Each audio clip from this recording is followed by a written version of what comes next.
Scientists know that when it comes to earthquakes in Southern California, it's not a matter of if, but when.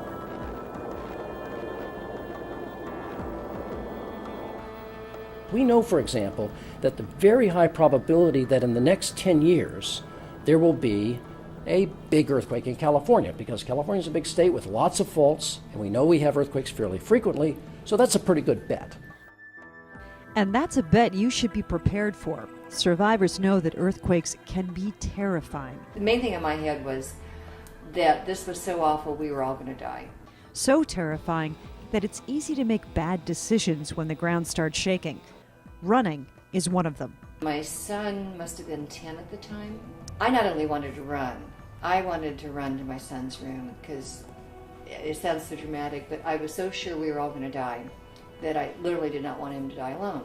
And came running through here to get to Christopher's room, which is this room here, and fell probably in here somewhere. So in my run, in the dark, I stepped on a fallen picture, and it went out from underneath my feet, and I landed on my cheek and on my shoulder. 10-year-old Christopher was fine.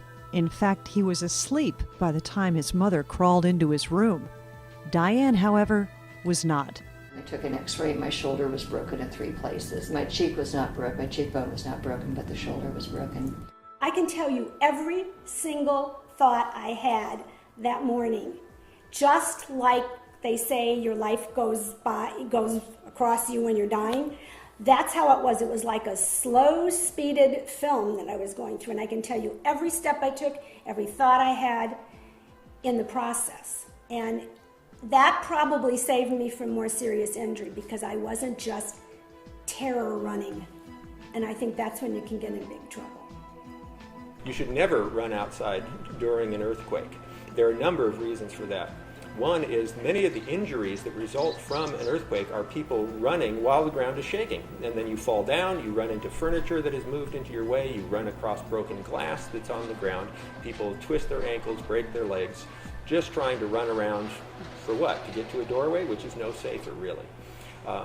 The other problem with running outside, particularly if you're in an older building or maybe in a business area, is that there's glass breaking, falling into the street. There may be bricks and other signs and things falling down, which would hit you if you're running outside and on the sidewalk. But if you stay inside, you're probably better off, more protected.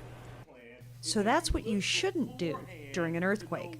But what should you do when the ground starts shaking? All these questions that you have, go home and think about those questions. What would I do if this happened? What would I do if this happened? I like that. Oh. So if you're in an earthquake, what you want to do is you want to stay where you are. You want to drop, you want to cover under a table and hold on to the leg of a table.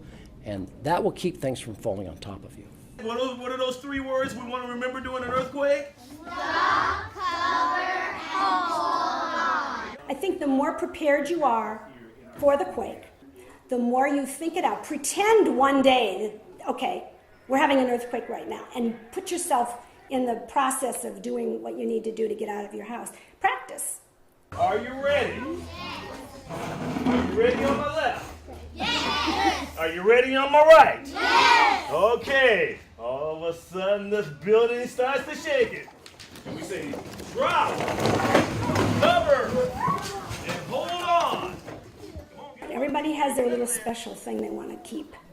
And that you need to protect. And the rest of it is just stuff. Your life is the most important thing.